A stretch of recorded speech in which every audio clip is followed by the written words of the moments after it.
Hello everyone, welcome to your Monday edition of the Rangers Review Morning Briefing. Joshua, Chris and Jonny here. Derek still off on a well-earned long weekend. I am out, as you can see on the ticker, in Warsaw ahead of Rangers game against Dynamo Kiev tomorrow. But we're also going to talk through, because we have to, Rangers 0, Hearts 0, the opening game of the Premiership season as well. Just a quick reminder before we get into everything. As you know, this video is brought to you by our kind sponsors, MPH Boilers, who have partnered up with Weissman, just been awarded Family Business of the Year as well. So good for them. All the relevant links are in the description below. Chris, Jonny, first we're going to talk about that game on Saturday lunchtime. Chris, how are you first and foremost a day after that slightly long 0-0 draw that we sat next to one another and watched? I'm good. I think the next half hour may change my mood slightly because we have to go through that 90 minutes again. If we could find something else to talk about, the weather, music, politics, anything would be better than Tynecastle. But no, apart from that, all good. Jonny, you were watching from afar on Saturday. I take it that you are in line with a lot of other people that listen. There's a lot more to talk around this, isn't there, about quality Clement needs, style of play issues. In isolation, that was not the game to whet the appetite at the start of a season, was it? Josh, it was just one of those games where it was exactly what I expected. Hearts have spent a lot of money in the summer. They've expanded their squad. I think they've got 32 professional players on their books. They've probably got best squad outside the old firm that we've seen in a couple of decades. So I knew they would be a real tough nut to crack, especially at Tynecastle. We've seen very, very good Rangers teams in the past go to Tynecastle and struggle. It's a bear pit. They're on top of the pitch. It's difficult. It's going to be physical. And you looked at that 11 and thought to yourself before the game, this is going to be a real test. And I wasn't surprised by what I saw. It was the same issues as last season. Connor Barron was the only one that started that's new. Cortez obviously is relatively new. He had the injury problem, but in terms of the summer signings, it was just Barron, and all the same frailties and issues that we've come to understand from this team from last season were still there. Dessel still isn't good enough. Well, anyone who's been watching this video will know what I've been saying on that. You've got Ben Davies can't head the ball, isn't suited to a physical battle. We've seen that for 2 years now. So there was lots of issues that came out of the game that were just kind of expected. And I have to say that the performance and the result didn't really surprise me. I don't think there'd be too many Rangers fans that were kind of shocked. Yeah, I think that's fair. Right, let's get into it, Chris, because we were there. We spoke after the game, kind of briefly, having just watched it. I've only watched back the first half because my Wi-Fi cut out halfway through watching it last night on the train. I think the comments, just having a brief look through the comment section, there is a lot of people are pretty, I think, being pretty real about where Rangers are. Right, they had one new player. It was 77 days between Rangers 3, Hearts 3 at the end of last season and Rangers 0, Hearts 0 on Saturday. Only one new player, 2 new players played overall. That's not including Cortez, obviously, because he was here last season. And I think, as Jonny rightly says, what did we learn that is new? Listen, Dessers is going to score you goals over a season, but he's not going to overperform consistently. Think back to like the Ross County game away from home. Those small moments, those half chances, if you're relying on him to overperform and win you games, as we'll come on to see where Rangers created really hardly anything in front of goal, that is not going to happen. You've got Scott Wright in there, who Rangers are actively trying to sell, playing on the right wing while Vaclav Černý gets up to speed. So these two things are true at once, I guess, as we discussed on Saturday, that simultaneously this is going to take time. Clement said himself on BBC Scotland before the game that the squad is not stronger at the moment than it was at the tail end of last season. That's pretty revealing and I think honest. At the same time, Rangers still have this August to get through, don't they? They've got a really important game coming up against Dynamo Kiev, where maybe not many people are expecting Rangers to go through and get into the Champions League at the moment, but the money of getting to the playoff would certainly be helpful. So I guess it's about trying to balance where they are in reality, but also trying to critique a performance which wasn't great. Is that a fair balance? I think come the end of the transfer window, Rangers should be, we can't say well because we don't know how these weeks will unfold, Rangers should be in a stronger position in terms of the squad, and the team should be in a better place with more time, a higher quality of player in it. But Rangers have to get to that that day. They have to get to that stage with as little damage done as possible. We're 90 minutes in and damage has already been done. You're then looking at what's the game on Tuesday night that you'll be there, Josh. If that was to go badly, we then know what the mood is going to be. Things are going to ramp up even more. That's the difficult situation that they're in when you have games of this magnitude this early in the season, when you have a rebuild as big as Rangers require. You really have very, very little margin for error, and they've already made an error. And as Jonny outlined there, it's errors that we have seen previously. It's not a case of, well, there's seven new players in this team, and you say it will take them time to gel. We can see what they're doing, but it just didn't quite click. It was same players making the same mistakes from the same manager with the same setup. As you say in your piece on the site this morning, Josh, Rangers could easily have lost that game. If Hearts had come away with 3 points at the weekend, nobody could really have been overly critical of the result. I think Clement would have been happy enough in the end with a point, but you say you're happy with it, knowing full well that you cannot be happy with it because 24 hours later you find yourself 4 goals and 3 points behind Celtic already. Yeah, I think Chris makes a good point, Jonny. I'm going to bring up the race chart from the game, which shows the expected goals value of the game, and I'll just take away the banner at the top. The XG ended 1.33 in Hearts' favour to 0.56 in Rangers' favour. So Chris is right. I mean, that the last Rangers registered shot, and this doesn't include the Matondo header at the back post, which I think he was kind of putting it back across the face. So, you know, as ever, XG isn't a definitive tell-all stat, but it also tells you quite a lot. Hearts had 18 shots to Rangers 9, and they had double the expected goals. They effectively the chance creation. That was a lot of kind of low-quality shots, a lot of blocked efforts. They had a lot of counter-attacks. I think Jack Butland only made one save. In the end, there was a lot of Suter and Davies kind of putting their body on the line and getting important blocks in. But that's concerning reading, Jonny, because Clement was at pains to say after, look, it was Rangers maybe weren't good in the first half, and that maybe had a lot to do with the intensity, but in the second half they dominated. But they weren't able to translate that into shots. And Stephen Naismith said after that, yes, Rangers had a lot of the play, but it was in front of Hearts, is where Hearts were pretty comfortable to have it. And I thought a lot of that game played out with Hearts saying, okay, Rangers, we'll give you the ball. They had 62% of the ball, but we know you're not going to hurt us much with it. And that led to an issue, I guess, we did see last season, which comes down to individual quality, Jonny, but also questions that still need answered about style of play, etc., which is the fact that Rangers can become too direct at points, and then they're unable to really create many chances, as we can see. Spot on analysis, Joshua. I think one of the major problems is the striker. I'll go on about Dessers again. He's not a guy that's going to create something from nothing. He's not a guy that can run in behind. He's not a guy that can hold the ball up. The ball doesn't stick. So where are you left? What options do you have? And fundamentally, when you do provide that moment of quality, where you give him the service that any good striker needs, he fluffs his lines. Now, it's all very well Cyril Dessers having a fan club for people because he scored 22 goals. How many of them were the second and third goal or fourth or fifth goal in a win? You need a guy that's going to come in and make a tangible difference in this sort of game, and that is not Cyril Dessers. And I think Rangers need to go out and get a striker and get a striker fast, because if you don't have someone that can do these things, that can hold the ball in, that can run in behind, that can score goals in decisive moments, then you're never going to win a league. And Rangers at the moment don't have that. Now, Danilo might be that. Josh, I know you think he's a player that can add a lot.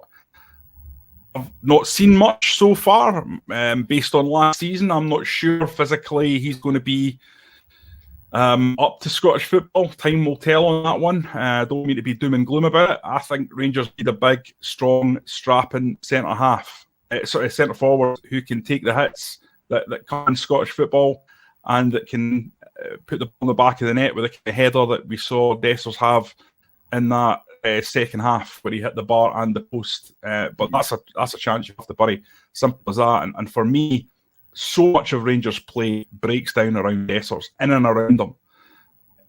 It's absolutely imperative. They've got the centre half proper. They need to go out and get a centre forward now. I don't know who it is. I don't know what type of player that Clement's going to buy. But I would say, if you're insistent on being direct, if you're insistent on pumping those balls forward, you need to get somebody who can deal with that. Yeah, for me, Chris, I mean, I agree with Jonny on Dessers in that we know what he is and we know what he isn't. And I think at points people can underplay the fact because of what he looks like as a striker. And he said that himself. He's not a striker who you watch and you think this is a player who is synonymous with total football. And I think he would say that himself. I'm not being overly critical. However, some of the aspects of his game go unnoticed for me. The fact that, okay, he has a lot of chances, that's not a guarantee. You have to get in positions to get good chances. His movement is good. He's not a great hold-up player. And he scored 22 goals last season, and he was I think he just underperformed his expected goals in the league. So I think sometimes the narrative has been too much as to what he can't do. But where I think Jonny is spot on is that, and this is where Clement's in a difficult situation at the moment, is the fact that we also know what he's not, and he's not going to be a striker who consistently over the course of the season, in games like this where you maybe aren't performing well and you need someone to take a low quality chance, pardon me, and convert it. Because if Rangers got away there with a 1-0 at the weekend, which they probably didn't deserve, but the whole narrative becomes different, doesn't it? And I guess that's the difficulty. But to put a different point to you, Chris, if I can find it in the comment section here. CGM55 saying 3 of our new signings didn't even make the bench on Saturday. Obviously, 3 of the players that Rangers have already bought in on a permanent basis this summer. I think that is where there is a little bit of valid criticism as well, because Danilo didn't come off the bench, and Clement said in his post-match press conference, effectively insinuated he wasn't quite ready for that, maybe with an eye to Tuesday. You've spent that money on Hamza Egamani, who's not in the picture yet, and I guess that is the area where it's going to be a delicate line between Rangers balance and going long term, but also short term, because at the moment they're not equipped in the forward areas for August. And if Oscar Cortez is injured, which we'll find out today from Philippe Clement, then it could be a long month, couldn't it? I think if you're looking at the new signings as a whole, it was obvious that Liam Kelly wasn't going to play because that jersey's as Jack Butland's. I don't think many people would have been calling for Hefty to start ahead of Ridvan, so you can almost rule those two out. The manager addressed the Robin Proper situation, so just because of the timing, you can rule him out. Czerny, you can always, because of timing, rule him out. So that takes away that point slightly. Mm-hmm. But it also feeds into the work that has been done and just where this squad is heading into the proper stuff starting this season. The squad's not in place. The squad is not good enough. And that then ties into what I mentioned earlier on. It's how much damage can you limit? Will you get the squad up to speed? There's no point in saying, well, come the end of the transfer window, it's 12 in, 12 out, we're good to go. By that stage, you're potentially out of the Champions League, you've lost an Old Firm game, and the picture is very different, and people are then shrugging their shoulders saying, well, what was the point in the rebuild? The rebuild had to happen 6 weeks ago, not in the final day. So, as you say, Josh, it is that balancing act. But you then look at the forward situation. I think we've all been in agreement. We spoke about it often enough towards the end of last season. Rangers had to improve that number 9 position. The only signing, and Agaman is nowhere near ready yet. And the manager spoke again about that on Friday. Not even training with the first team squad yet. So you have to ask, well, why, if the budget is being stretched and the budget's being used to get as many different players in as possible, surely you have to prioritise. And if you're prioritising, is Hamza Agaman at £2 million, is he the right deal at that time, or do you bite the bullet and say, look, we have to put it into a more experienced option that can then come in and have an immediate impact? He may well score 15 goals the second half of the season. All of those 15 for Rangers could be completely pointless, because who knows what position the team will be in by that stage. So it comes down to priorities, and I think we're all in agreement that number 9 was a priority. But also, I think that again ties into the 1 in, 1 out that Rangers are almost in right now. Yeah, I would say, mentioned this point to Derek last week. If you're going to say we need an upgrade on Cyril Dessers, that's going to be a £3-4-5 million striker. A £3-4-5 million striker demands wages at that level. Rangers clearly don't have until Conor Goldson left, but that's then been taken up by Robin Proper. Until Dessers leaves, I don't see how they can go and carry another striker of that level. You can't have a £5 million you recruit plus a £4.5 million Dessers plus a £6 million Danilo, all on the thick end of 30 grand a week when you only play one striker. That's not a position the manager's going to be able to carry. So unless someone leaves, we don't expect it to be Danilo. There's been very few murmurings about that. The noise on Dessers has quietened. Not convinced that Rangers will carry 4 out-and-out number 9s over the course of this season, and that then poses different problems because we know, as you mentioned earlier on, Josh, we know what Cyril Dessers is and we know what Cyril Dessers isn't. Yeah, and I guess, Jonny, Josh, can I just come in on that? Sorry, mate. Please. You're itching to make a point at the bottom of the screen. I can see that. Yeah, no, just I was speaking to somebody earlier on in this week about last week. Sorry, just this exact issue that Chris is raising the point, and it was put to me that Gamani, his fee might be more in the hundreds of thousands rather than in the millions, and I think that's been an error that's been allowed to percolate. That it's 1.5 to 2 million. I think when it comes to fees, I think clubs just need to be like what they are in Turkey, where they announce the fees. And I think you just live or die by the sword on the fees. I think in the UK, people want to keep it quite mystical and quite hidden, so that if it's a very good transfer, you can say, oh, and you won't believe that we got him for such a little amount. And if it doesn't work, you say, oh my good God, no, it wasn't anywhere near that much. But that's what I was led to believe anyway. I think in terms of the other thing that Chris was talking about with regards to Dessers leaving, I think this is part of the issue throughout the whole squad. So I don't think Dessers will be at Rangers at the end of the transfer window. I don't think Clement, if he was to be able to choose, would want to keep Dessers. But that doesn't mean that Cyril Dessers wants to leave. He might really like it at the West End of Glasgow, and his girlfriend might really like it. And they think, I like this club, I like the city, really big pressure, European games. It's a lot better than my previous club, Cremonese in Italy. Maybe don't have the weather, but it suits me a lot more. I've got great wages, so why would I want to leave? So it's one thing, Philippe Clement wanting Dessers to leave, and it's another thing, Dessers himself going.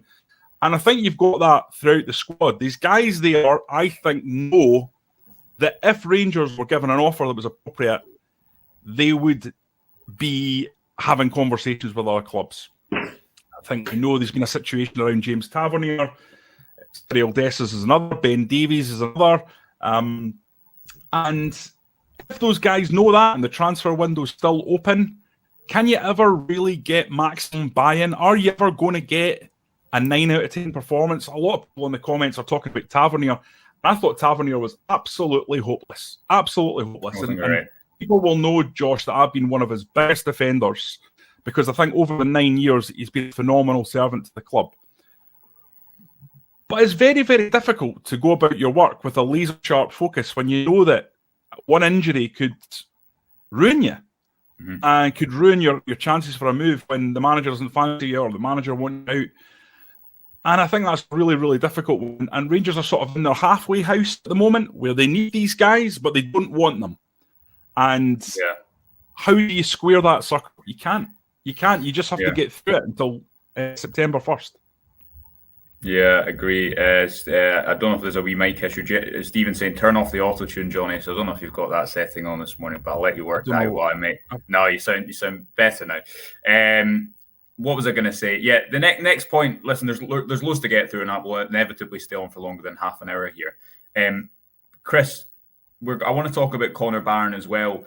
An important point you make there. You're bang on with the strikers, because that obviously feeded into the discussion around the striker in January. How much are Rangers carrying in wages in set positions, and squad building means that you have to make long-term decisions. You have to make decisions in certain areas. You can't just. Rangers have brought the wage bill down this summer. We know what they did to get Robin Proper in, and the fact that was a fee that they probably wouldn't have been able to afford otherwise. There's also reality that if they get into the Champions League, they're going to have more money and their squad is going to be stronger, which just shows how big tomorrow night's game is against Kiev.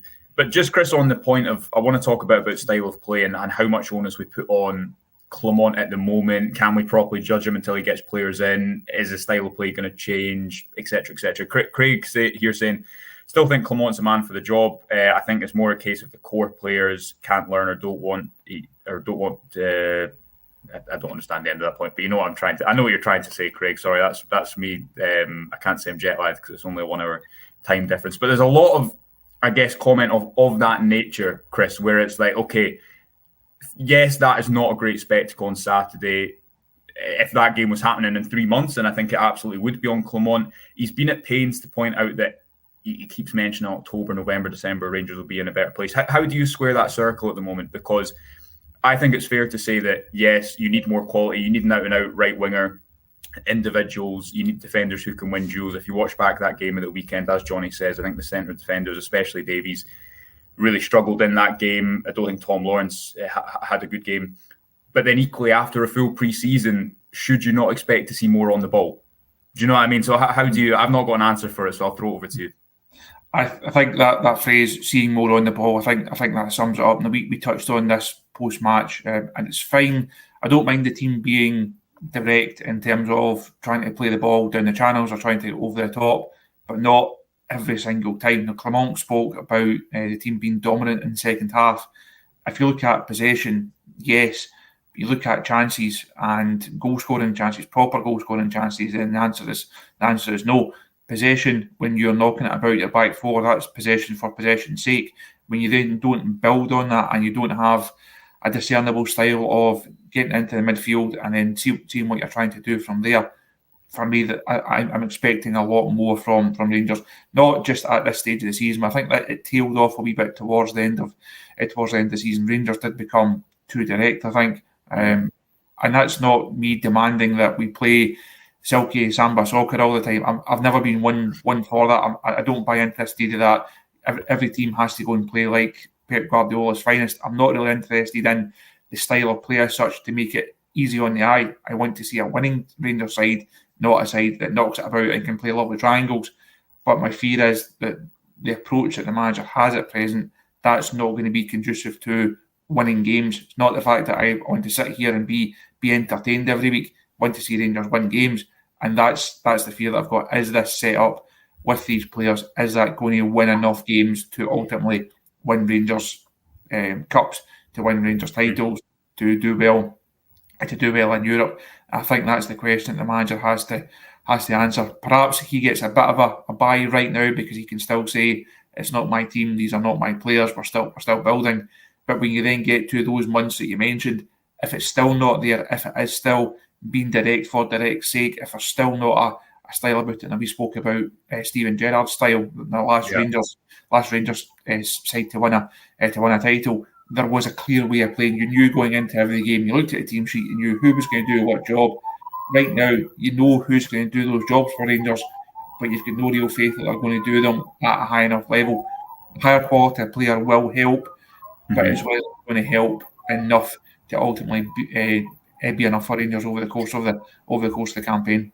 Jonny, to throw it back to your question here from Alan, he says, Jonny, what is still the same as the system, the structure of the team? 4-2-3-1 requires very good players in key positions. We don't have that.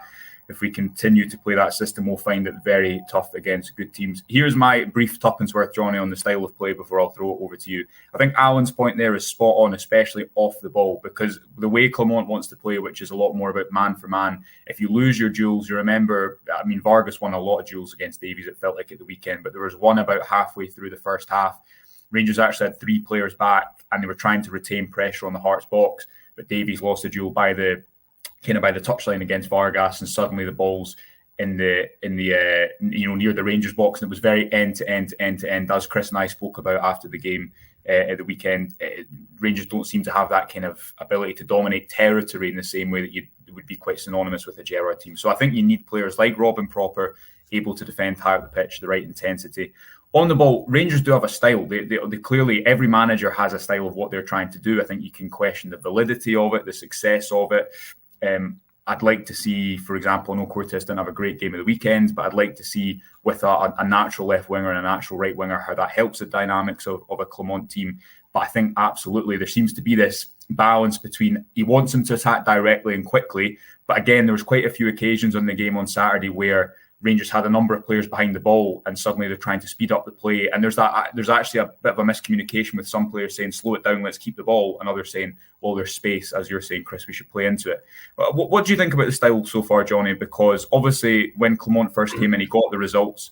The injuries happened towards the end of the season. The results didn't happen. Rangers started to concede a lot of counter-attacks. Do you think that Clement needs to, obviously he is going to be given time, but does he need time to be judged on his style of play, or do you hold more reservations about it just now? I think it's nuanced. So the first thing I would say is, having spoken to a lot of managers in my career, having listened to a lot of managers on TV since watching football as a boy, there's a few truisms, and one of them is that formations don't make teams, players make teams, and that the same formation with different players is different. What I would say is anyone who watched Clement, and he set up in this formation pretty much from the get-go, if you watch the early days of Clement Rangers, was anyone talking about a lack of style of play, a lack of vision? When Rangers went to Betis and won 3-2, were people saying, yeah, but it's long ball football? No, they aren't. And the reason is, as you say, because he likes to go aggressive and man for man. And at that point, every single player in the squad was aligned. Everyone had buy-in. Everyone felt part of it. All those players that were excluded under Michael Beale had been brought back in the tent, and Clement had said to them, look, clean slate, start from the beginning. Everyone's going to get used. And I think there was a feel-good factor in the club. There's a feel-good factor that permeated all through that first team, the best players, right down through the players like Scott Wright and Ben Davies, who weren't playing as much, okay? And I think you saw that. You saw what Clement, as a coach, brings when everyone is aligned and at it. And I think the problem is now, from the moment that league title went, you had people chucking the toys out of the pram. You had people saying, right, well, they knew themselves that the fans were not going to have another season of this squad. They could read the writing on the wall. We could all see it. So the players are not immune. They're not exempt from the bubble. They all saw it too. And I think what Clement's dealing with now is dealing with a squad that's not in alignment, that's not all together, that's not completely focused on the task in hand, because he's still going through this enormous process of rebuilding. And I think that's what it is. It's as simple as that. I don't think there's an issue with Clement's style. The guy's won 3 titles. And he's not just done it flukily. Paul Le Guen won 3 titles with Lyon, but he was part of a structure that provided the coach the opportunity to do that. Philip Clement didn't have that when he was in. Remind me the first team that he was at. Is it Ghent? Genk and then Club Brugge. Genk. Well, the 2 teams he won the title with. Yeah, Genk is not a team that's considered a shoe-in for the Belgian league. No, far from it. And he was able to push them to a title. And then you go to Bruges. They're one of the bigger teams, obviously, in Belgium, if not the big team. But they don't win it every year, as you can see if you look at the you look at the last 4 or 5 years. They don't win it every year. So it's a guy that's won 3 titles in a row. He knows what he's doing. He was so good at these clubs that he was poached to go to a top 5 league, which we know doesn't happen to too many managers. I don't think he was a failure out there in France. So I think that with the right players, when everything beds down, Clement's got a real chance of being a right good Rangers manager. Problem is, I'm going to say this, and I'm fully aware he's not going to get it, but he needs patience. There needs to be football and patience. The biggest mistake I think Michael Beale made, and it was enormous, it was huge, was he had a pretty good first spell in that season when he came in. I thought he was pretty good overall on that. Tactically, it was getting closer and closer to Ange Postecoglou every time they played, and that's why there was real positivity from that summer going into Michael Beale's first season. Michael Beale's biggest problem was, he said, it's all going to be fixed. The rebuild, and then you'll see. And no rebuild works like that. No rebuild has ever worked like that. A rebuild takes time. Players need to get used to each other. Automation need to be built in through training. And that's going to be what's going to happen there. So, listen, I think in time Philip Clement will come good in terms of style of play, because we've already seen a Philip Clement style of play that worked. I just think the circumstances need to be aligned for that to happen. Yeah, no, fair point. Fair point. Chris, I want to move on to a different point now. One of the positives from the weekend, Connor Barron. A lot of people speaking about him. Ross in the comments saying the only positive on Saturday was Connor Barron. He had a good game, didn't he? He had that shot on his left foot. Xander Clark made a really good save from it down to his left-hand side. A couple of passes that went out of play, that's to be expected. But he's adapted quickly, hasn't he? And listen, he has to, because Rangers have no other central midfielders while Nico Raskin is out. You're looking at Kieran Dowell playing deeper in a position that he's not played in for most of his career. Cole McKinnon obviously has largely played. He's played few minutes for Rangers, but he's not done so really as an out-and-out central midfielder. But I mean, what did you make of Connor Barron? Because as Johnny's speaking about there, you need patience, you need time. You also need players who can come in and do it now. And I guess Barron, like Vaclav Černý and Robin Proper, should fit that bill of players who can hopefully play in Poland and tomorrow night, because of the magnitude attached to this game and the fact that if Rangers can get a positive result, then it will open up more funds for the rest of the transfer window. Rangers needed Conor Barron to come in and settle and to hit the ground running and to really look part of the side and look part of this squad early on. And I think it's safe to say that he has been. I thought he was one of the bright sparks from a fairly low-key, fairly disappointing pre-season campaign. I think he speaks well. I think he looks like he's settled into the squad. He's mentioned that a few times. I think it was after the Ajax game out in Holland. He mentioned that Rangers already feels like home. So he clearly feels happy here. He clearly feels that he merits his move. I think that goes back to actually a point that Kevin Thompson made when I spoke to him a few weeks ago. He said he made that move from Hibs and he had no doubt in his mind that he was coming to Rangers to play. He was going into that team. He wasn't going to give that jersey up. He was going to be a key part. He wasn't coming from a smaller Scottish club into a big club like Rangers thinking, oh, it will take me time and have to work my way in. He had that faith in his own ability. I'm going there to play. And I think we've seen that from Conor Barron. He clearly believes he's coming in, he's going to get a jersey and he's going to keep it. And I think that relationship, that partnership with Diomande looks really interesting, looks really positive. Again, it's been one of the few positives of pre-season. I didn't think the two of them were completely outstanding at the weekend, but two of them were very good. Barron more so than Diomande, I think. But there's definitely something there for Rangers to build on. But as you mentioned in the question, it's what's behind that. It's a Nico Raskin that's still a couple of weeks away from returning to fitness. It's a Kieran Dowell that people have all but written off and they're happy to move on. That depth in that midfield is just not there. You're not going to win the title just with Barron and Diomande. You will win games with them because individually and collectively, I think there's definitely something there. Mm-hmm. But if Diomande needs a rest, you're looking at that St Johnstone game in the League Cup in a couple of weeks, for example. I say, well, he's played every minute of every game until now. We'll bring him out and we'll give him 20 minutes at the end. Well, who's starting in his place? You do the same with Conor Barron. Who's starting in his place? Yeah. You've got, as you say, we've got Kieran Dowell. After that, you better take your boots with you because you're playing. I'm not mobile enough to get the pitch, unfortunately. So Rangers do need, out of all the areas of the squad that needs reinforcement, I think there's bigger ticket items in terms of a number 9, a number 10, but people shouldn't lose sight of the fact that a couple of midfielders short just in terms of the required strength and depth. I have had a good game of 5-a-sides last week that I actually told you about, Chris. So my confidence is high heading into the new season. We need to apologise to Tom, who says, heads up, it's pronounced Václav.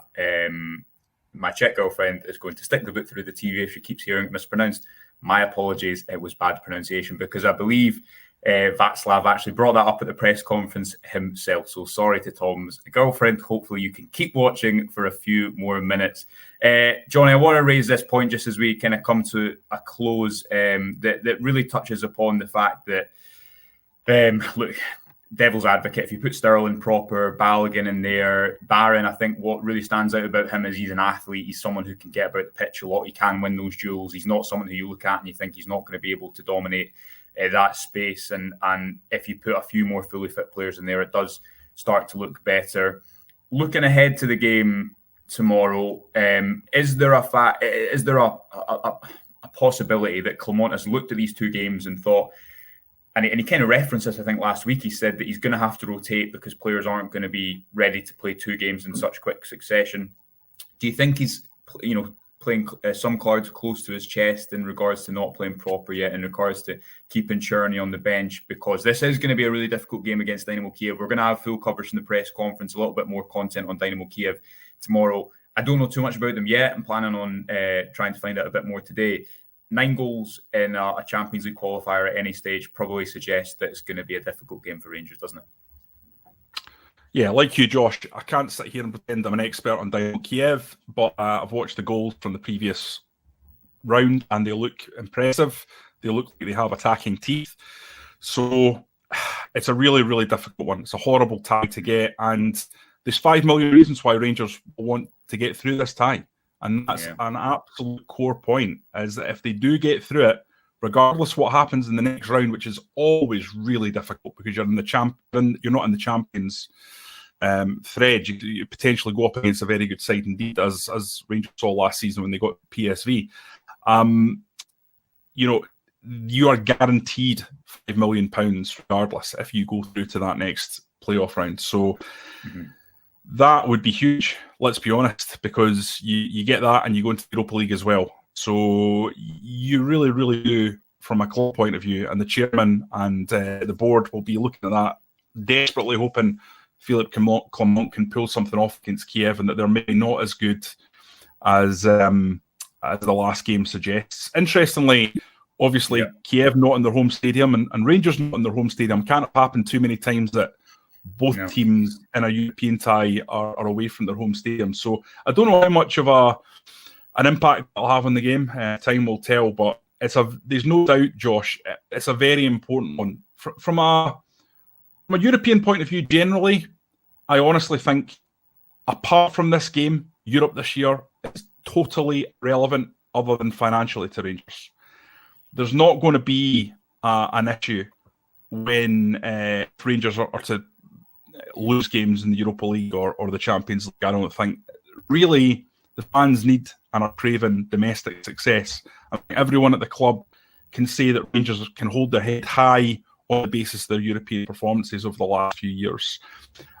This game, though, is really, really important for those financial reasons I've outlined. And it's important they make a good account of themselves. It's important that they leave it open for an opportunity to get through at Ibrox in the second leg. And I think if you can get out of Kiev, not Kiev, Lublin, you can get out of there with the tie somehow in the balance, then that's a really, really good result, even if it's a 1-0 or a 2-1 or something like that, because it gives you the opportunity to really go at them at Ibrox, having known a little bit about them. So that's my take on it. And I have to say I'm not particularly confident based on the small amount I've seen of Kiev. On the topic of pronunciation, I'm reliably informed it's Kiev, as we discussed last week. So listen, I'm an old bloke. I'm going Kiev. Yeah, I'm not having any of this Kiev or Czechia or come on. Yeah. No. Okay. Well. You asked me to call it Italian next. Yeah. No. I'm in Tom's camp with this one. Listen, we're going to leave it there. It will be live later on after the press conference. I believe it's about 6:30 UK time. Full coverage of that as ever coming your way. You'll be able to watch it, read it, and then react to it with us live on our YouTube channel at some point as well. And we'll be live as well tomorrow morning, continuing to build up to the game. Remember, if you've not subscribed to the Rangers Review, you can do so as ever. All the best Rangers content coming your way, regardless of the product on the pitch, which should improve over the next week, shouldn't it? Let's cross our fingers. But thank you to Jonny and Chris for joining me. Derek will be back tomorrow. You'll be glad to know in the hosting chair. We will join you tonight. Until then, thanks for joining us, and bye for now.